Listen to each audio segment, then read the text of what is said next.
Kapag nagsisimula ng pumasok ang mas malaking kita sa buhay mo, may isang malaking bitag na madalas hindi napapansin ng marami. Akala natin na kapag tumaas ang income natin, ay automatic din na tataas ang kalidad ng buhay. Ngunit sa likod ng saya ng mas malaking kinikita, may mga nakatagong panganib na unti-unting kumakain sa ating kinabukasan. Kung hindi mo ito makikita ng maaga, baka mapansin mo na lang na bumalik ka sa dati o mas malala pa. Napakaraming Pilipino ang dumaan na sa punto na biglang gumanda ang daloy ng pera. Pero sa halip na umangat, mas lalo pang nabaon sa gastos, maling desisyon at toxic na mentality. Bakit ito nangyayari? Dahil may mga bagay na dapat iwasan kapag kumikita ka na ng malaki pero hindi mo nagagawa at doon nagsisimula ang pagbagsak. Hindi dahil wala kang kakayahan, kundi dahil walang nagsabi sa iyo kung ano ang mga delikadong pattern na ito. Kung handa kang baguhin ang approach mo sa pera at sa buhay, dito ka magsisimula. Dito magbabago ang momentum. Bago tayo magsimula, iniimbitahan kita na mag-subscribe sa ating channel para lagi kang updated sa mga bagong videos na aking gagawin. Paki-like na din ito at share sa iyong mga kaibigan. At sama-sama tayong umunlad sa buhay. Ngayon na malinaw na sa atin kung bakit napakaraming Pilipino ang nahihirapang panindigan ang pag-angat kahit tumaas na ang kita. Oras na para tuklasin natin ang tunay na ugat ng problema. Hindi sapat na alam mo lang ang konsepto. Kailangan mong makita mismo kung aling mga kilos at pag-iisip ang humihila sa iyo pababa. At dito magsisimula ang pagbabago. Tara na at isa-isahin natin ang mga dapat mong iwasan habang papataas ang kinikita mo para hindi ka mabiktima ng sariling pagkukulang. Number 1. Pag-iwas sa biglaang paggasta na parang sobrang yaman na. Kapag nagsimulang lumaki ang kinikita ng isang tao, napakadaling madala ng excitement. May kakaibang pakiramdam na para bang kailangan mo nang magbago ng lifestyle agad. Marami ang napapasabak sa pagbili ng mga mamahaling gamit, pagkain sa mamahaling lugar at pakikipagsabayan sa mga nakikita sa social media. Ang problema ay hindi ang pagkakaroon ng pera, kundi ang pagtrato sa pera na parang hindi ito mauubos. Ito ang unang hakbang patungo sa financial downfall na hindi napapansin ng marami. Ang biglaan at pabigla-biglang paggastos ay nagmumula sa emosyon at hindi sa tamang pag-iisip. Kapag naramdaman mo ang sudden sense of abundance, gusto ng utak mong i-reward ang sarili mo. Natural ito, pero nagiging delikado kapag nawawala ang control at nagiging parte ng bagong identity mo ang pagpapakitang may kaya na. Maraming tao ang biglang nagbago ng ugali at naging mas maluho dahil mas mataas na ang kinikita nila. Ang hindi nila alam ay ang humahabol na problema sa likod nito. Mayroon ding pressure na galing sa pamilya, kaibigan at environment. Kapag nalaman ng iba na malaki ang kinikita mo, unti-unting lumalabas ang expectations na dapat mag-level up ka na. Minsan hindi naman nila sinasabi ng diretsyo, pero ramdam mo sa kilos at tingin na para bang kailangan mo nang sumabay sa mas magarang lifestyle. Dahil dito, napipilitan kang gumastos para lang hindi mapag-iwanan. Ang nagiging resulta ay wala kang nasusunod na personal financial direction. Habang tumatagal, nagiging normal ang gastos na dati ay hindi mo naman kailangan. Nagiging habit ang pag-splurge kahit hindi naman kailangan. Dito nagkakaroon ng tinatawag na lifestyle inflation na unti-unting kumakain sa kinikita mo. Hindi mo napapansin na kahit malaki ang pumapasok, mabilis ding lumalabas dahil sa mga bagong luho na nakasanayan mo. At kapag nagkaroon ng emergency, doon mo lang mararamdaman ang bigat ng mga maling desisyon na naiipon. Kung gusto mong manatiling umaangat, kailangan mong bantayan ang sarili mula sa trap na ito. Hindi mo kailangang magmukhang mayaman para maging mayaman. Ang tunay na pag-asenso ay tahimik, puro disiplina at may malinaw na direksyon. Kapag natutunan mong kontrolin ang lifestyle mo sa panahon na malaki ang kita, mas magiging matatag ang future mo at mas mabilis kang makakabuo ng tunay na kayamanan. Number 2, pagiging sobrang kampante na parang hindi na mauubos ang pera. Isa sa mga pinakamalaking pagkakamali ng maraming Pilipino kapag lumalaki na ang kinikita ay ang pagdevelop ng sobrang kumpiyansa. Kapag mataas ang income, nagmumukhang madali ang lahat. Parang hindi na uso ang pag-alala sa budget dahil pakiramdam mo ay kaya mong solusyonan ang anumang gastusin. Pero dito nagsisimula ang problema. Ang sobrang kumpiyansa ay nagiging kalaban kapag hindi ka sanay mag-handle ng big money. Kapag naging kampante ka, Nawawala ang disiplina. Hindi mo na sinusuri ang perang pumapasok at lumalabas. Hindi mo na tinitingnan ang monthly flow ng gastos mo dahil pakiramdam mo ay malakas ka na. Dahil dito, unti-unting lumalaki ang unnecessary expenses. Bumibili ka ng mga bagay na hindi mo na pag-iisipan. Nagpapalipas ka ng araw na parang walang bukas. Ang dating maingat mong pagtingin sa pera ay napapalitan ng attitudes na pabaya at hindi sustainable. Ang pagiging kampante ay lumilikha rin ng false security. Akala mo dahil mataas ang kita, kaya mong bawiin ang anumang financial mistake. Pero hindi ganito ang realidad. Isang malaking emergency lang tulad ng pagkakasakit, biglang pagkawala ng trabaho o malaking pagkukulang sa negosyo ay sapat na para maubos ang naipon mo sa loob ng isang taon. Kapag hindi ka handa, ang konting mali ay nagiging malaking pagsisisi. Marami ring Pilipino ang nalulugi dahil inakala nilang permanente ang mataas na kita. Hindi nila naisip na may mga panahon na bumababa ang income, lalo na kung ang kinikita ay galing sa sales, negosyo o project-based work. Dahil umaasa sila sa kasalukuyang pagpasok ng pera, hindi sila naghahanda para sa panahon ng tagtuyot at kapag dumating na ang mabigat na sitwasyon, saka pa lang sila magigising.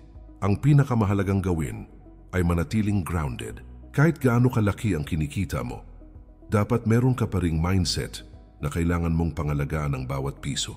Ang tunay na matatag na tao ay hindi nagiging kampante. Pinapahalagahan nila ang kinikita nila at hinahanda ang sarili sa mga panahon na hindi nila kontrolado. Kapag natutunan mong iwasan ang pagiging kampante, mas nagiging matatag ang future mo at mas nagiging malinaw ang direksyon ng buhay mo.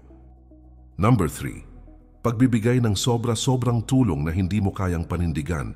Isa sa mga pinakasensitibong issue sa kulturang Pilipino ay ang pagbibigay ng tulong sa pamilya at mga kaibigan. Kapag kumikita ka na ng malaki, natural na may mga tao sa paligid mo na mag-e-expect na ikaw ang aakon ng mas mabigat na responsibilidad. Minsan hindi mo ito napapansin, pero unti-unti kang nagiging primary provider para sa halos lahat ng taong malapit sa iyo. Ang problema ay hindi ang pagtulong, kundi ang pagbibigay ng lampas sa kakayahan mo. Kapag sinabi ng isang mahal mo sa buhay na may kailangan sila, mahirap tumanggi. Lalo na kung sanay ka na maging mabait at responsable.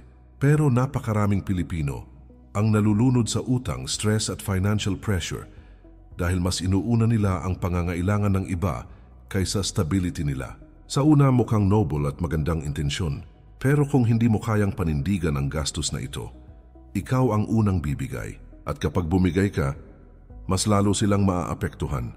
May mga pagkakataon din na nasasanay ang mga tao sa paligid mo na ikaw ang laging sasalo. Kapag ganito ang nangyari, nawawala ang drive nila na ayusin ang buhay nila dahil alam nilang may malalapitan sila. Hindi nila ito sinasadya, pero ganito ang nagiging epekto. Unti-unting nagiging cycle ang dependency. At habang tumatagal, mas lumalaki ang pressure sa iyo at mas nauubos ang resources mo. Kailangan mong tandaan na ang tunay na tulong ay hindi yung ibinibigay mo lamang para masagot ang pangangailangan nila sa ngayon. Ang tunay na tulong ay yung nagtuturo sa kanila kung paano maging independent at responsible. Hindi mo kailangan sagutin lahat ng problema nila. Ang kailangan mo ay boundaries. Ang boundaries ay hindi kawalan ng pagmamahal. Ito ay paraan para maprotektahan ang future mo at future nila. Kung talagang gusto mong umangat habang nakakatulong sa iba, kailangan mong maging matalino at mapanuri. Tumulong pero may limit. Magbigay pero hindi isasakripisyo ang sarili. Kapag natutunan mong kontrolin ang generosity mo, mas nagiging healthy ang relationships mo. Mas nagiging stable ang finances mo. At mas nagiging patas ang pagtrato mo sa sarili mo at sa mga taong mahalaga sa iyo. Number 4. Pagpapaliban ng pag-iipon dahil pakiramdam mo ay kaya mo naman mag-ipon anytime. Isa sa mga pinakadelikadong mindset kapag kumikita ka na ng malaki ay ang pag-iisip na may oras ka pa para mag-ipon. Kapag malaki ang pumapasok na pera, nagmumukhang madali ang pag-build ng savings. Iniisip mo na bukas mag-iipon ka na o sa susunod na sweldo mo sisimulan. Pero buwan ang lumilipas at wala pa ring laman ng ipon. Ganito ang bitag na sumisira sa future ng maraming Pilipino. Ang pag-iipon ay hindi nagsisimula sa laki ng income, kundi sa disiplina. Kapag nasanay ka na may pumapasok na malaking halaga bawat buwan, nagkakaroon ka ng pakiramdam na kontrolado mo ang lahat. Hindi mo nararamdaman ang urgency dahil natatakpan ito ng kasalukuyang comfort. Pero ang problema, ang comfort na iyon ay panandalian. Kapag hindi ka naghanda habang malakas ang daloy ng pera, mabilis kang mawawalan ng pangsalo kapag may emergency o biglang nagbago ang kalagayan ng trabaho o negosyo mo. Dito nagkakaroon ng matinding stress at pagsisisi. Maraming Pilipino ang naghihintay ng perfect timing para mag-ipon. Yung tipong kapag tumaas pa ang income, kapag naayos na ang ibang gastusin, kapag naging mas magaan ang buwan. Ngunit ang perfect timing ay hindi dumarating. Ang pag-iipon ay ginagawa kahit hindi pa komportable. Kapag inuna mo ito sa panahon na kumikita ka na ng malaki, mas mabilis na nagbubuo ng foundation ang future mo. Pero kapag lagi mo itong ipinagpapaliban, mas lalo kang napupunta sa cycle ng gastos at paghabol. Isa pa sa mga dahilan ng pagpapaliban ay ang feeling na kaya mo naman bawiin ang pera kapag kailangan. Pero hindi ito laging totoo. Isang malaking unexpected expense lang tulad ng pagkapahinto ng trabaho, pagkakasakit o problema sa negosyo ay sapat na para mawala ang halos lahat ng kinita mo. Kapag wala kang ipon, kahit gaano kalaki ang income mo dati, babagsak ka sa parehong sitwasyon na pinanggalingan mo o mas malala pa. Kung gusto mong umangat ng hindi natatakot sa bukas, kailangan mong unahin ang pag-iipon ngayon pa lang. Huwag mong hintayin ang tamang panahon dahil ang tamang panahon ay ngayon. Ang pag-iipon ay hindi tungkol sa laki ng naitatabi mo, kundi sa consistency mo. Kapag natutunan mong unahin ang financial safety mo, mas nagiging panatag ang isip mo, mas lumalakas ang kumpiyansa mo, at mas nagiging matibay ang kinabukasan mo. Number 5. Pagpapabaya sa sariling pag-aaral at pag-unlad dahil feeling mo sapat na ang kinikita mo. Isa sa mga pinakamalaking pagkakamaling nagagawa ng maraming Pilipino kapag kumikita na sila ng malaki ay ang paghinto sa pag-aaral. Dahil may pera na, pakiramdam nila ay hindi na kailangan ng dagdag kaalaman. Iniisip nila na sapat na ang income para masabing successful at hindi na kailangan mag-invest sa skills o personal development. Ngunit ang mindset na ito ay unti-unting pumapatay sa growth. Kapag huminto ka sa pag-aaral, humihinto rin ang pag-angat mo. Kapag mataas ang kita mo, madaling isipin na secured ka na. Pero ang mundo ay mabilis magbago. Ang mga oportunidad, mga trabaho at mga negosyo ay nag-iiba bawat taon. Ang mga taong hindi nag-a-adapt at hindi nag-u-update ng kakayahan ay unti-unting nauungusan ng mga mas gutom at mas handang matuto. Sa una, hindi mo ito ramdam. Pero pagdating ng panahon, bigla mong mararamdaman na hindi ka nakasabay sa takbo ng panahon. Marami ang natatambakan sa parehong income level sa loob ng maraming taon dahil hindi sila nag-invest sa sarili. Hindi sila nagbasa. Hindi sila umattend ng training. Hindi sila nag-aral ng bagong skill. Hindi sila naghanap ng mentor. At hindi sila nag-enhance ng kakayahan nila sa trabaho o negosyo. Habang ang iba ay umangat ng umangat, sila ay nanatili sa parehong antas. Hindi dahil kulang sila sa galing, kundi dahil kulang sila sa pag-unlad. Importante ring maintindihan na ang pag-aaral ay hindi laging nangangahulugang formal education. Minsan ito ay pagbabasa ng libro tungkol sa pera, panonood ng mga educational content, pakikinig sa mga eksperto, o simpleng pag-obserba sa mas magagaling na tao. Ang investment sa sarili ay ang pinaka-underrated na sikreto ng tunay na pag-asenso. Ito ang klase ng investment na hindi nawawala, hindi nananakaw, at hindi nauubos. Kung gusto mong maging unstoppable sa pag-angat, kailangan mong gawing habit ang pag-aaral. Hindi mo kailangan maging pinakamatalino para umangat. Ang kailangan mo ay willingness na matuto at mag-evolve. Kapag ginawa mong kasama sa buhay ang personal development, mas nagiging malawak ang oportunidad para sa iyo.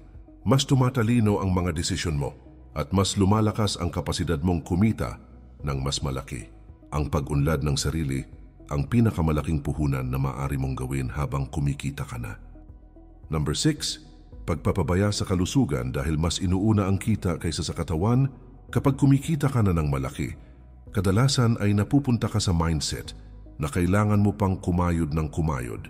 Iniisip mo na habang malakas ka at may oportunidad, kailangan mong sulitin ang bawat oras para mas marami pang pumasok na pera. Pero sa sobrang tutok sa trabaho o negosyo, unti-unti mong nakakalimutang alagaan ang pinakamahalagang puhunan mo ang sarili mong katawan. Marami ang napapahamak dahil masyadong nag-focus sa kinikita at hindi sa kalusugan. Kapag hindi mo binabantayan ang katawan mo, mas mabilis maubos ang lakas mo kaysa pera mo. Ang stress, puyat, hindi tamang pagkain at kulang sa pahinga ay unti-unting nag-iipon ng damage sa loob mo. Sa una, hindi mo ito nararamdaman. Pero pagdating ng panahon, bigla kang babagsak.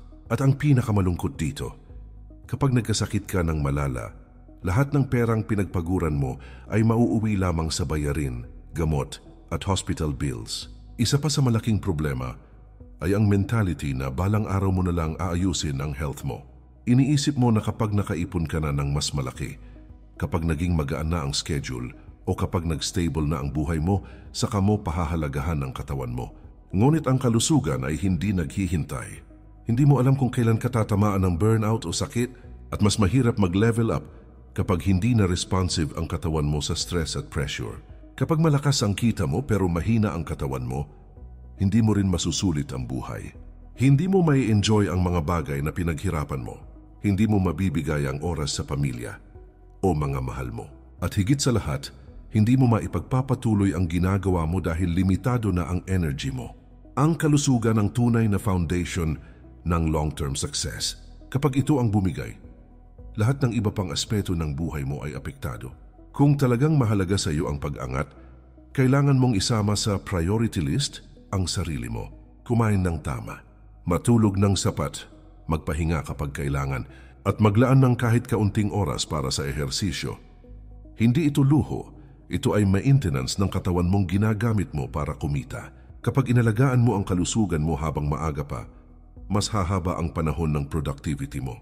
Mas magiging masigla ang isip mo at mas may enjoy mo ang bunga ng pinaghirapan mo. Number 7. Pagiging sarado sa opinyon at payo ng iba dahil pakiramdam mo alam mo na lahat, isa sa mga pinakamalaking hadlang sa patuloy na pag-angat. Kapag kumikita ka na ng malaki, ay ang pagiging sarado sa opinyon at payo ng ibang tao. Kapag nakikita mo na ang sarili mo ay nasa mataas na posisyon o kumikita ng malaki, madalas ay iniisip mo na alam mo na ang lahat. Iniisip mo na hindi mo na kailangan ng gabay o insight mula sa iba.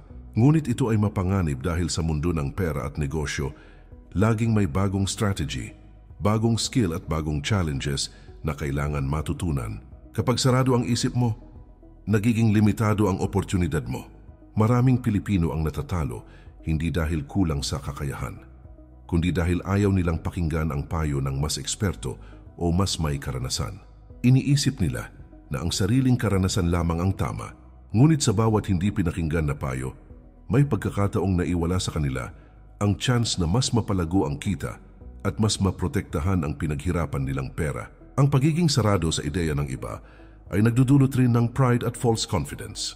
Nagiging dahilan ito para hindi mo mapansin ang sariling pagkukulang at mga bagay na dapat ayusin. Unti-unting nabubuo ang habit na palaging tama ang sarili at mali ang iba. Kapag ganito ang mindset, mas mahirap matuto, mas mahirap mag-adapt sa pagbabago, at mas mahirap makahanap ng long-term success.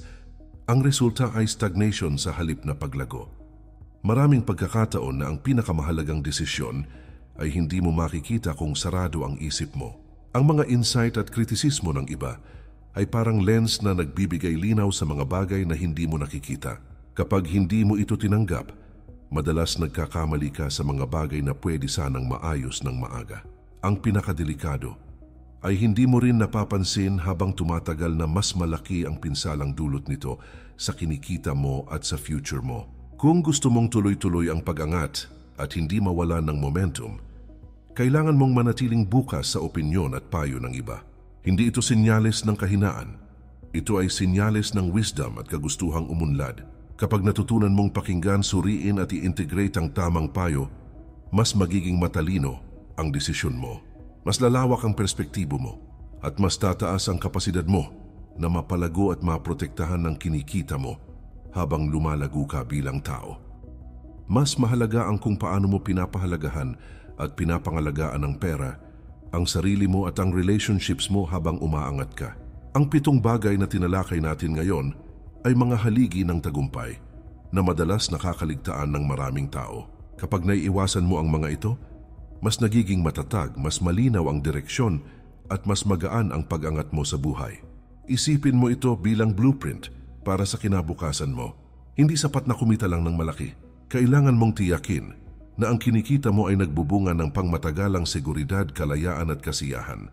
Kapag iniiwasan mo ang biglaang paggasta, sobrang kampante, sobrang pagtulong, pagpapaliban sa pag-iipon, pagpapabaya sa pag-aaral, pagpapabaya sa kalusugan at pagiging sarado sa payo ng iba, nagiging mas matibay ang pundasyon mo.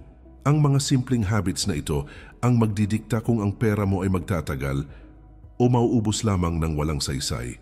Alam ko na hindi madaling baguhin ang nakasanayang gawi at mindset, lalo na kung maraming tao sa paligid mo na may expectation, pero isipin mo kung gaano kalaki ang magiging epekto sa buhay mo sa susunod na 5, 10 o 20 taon. Ang bawat desisyon mo ngayon ay hakbang patungo sa mas malaki at mas matatag na kinabukasan. Hindi mo kailangan gawin ito ng mag-isa. Ang unang hakbang ay ang awareness. Kapag alam mo na kung ano ang dapat iwasan, mas madali nang gumawa ng tamang aksyon. Kaya bago natin tapusin, gusto kong ipaalala sa iyo na ang pag-angat ay hindi lamang tungkol sa pera kundi sa disiplina, wisdom at pagiging handa sa anumang hamon na darating. Ang tunay na tagumpay ay unti-unti at matiyagang binubuo. Kapag nasimulan mo nang i-prioritize ang tamang mindset at habits, mas nagiging malaya ka, mas nagiging kontento, at mas nagiging empowered sa bawat hakbang ng buhay mo. Muli kaibigan, iniimbitahan kita na mag-subscribe sa ating channel para lagi kang updated sa mga bagong videos na aking gagawin. Paki-like na din ito at share sa iyong mga kaibigan at sama-sama tayong umunlad sa buhay. Sa susunod na video, mas marami pang tips at gabay para sa tunay na pag-angat at tagumpay. Ang pera ay pwede mawala, pero ang tamang mindset at disiplina ay hindi kailanman kukupas.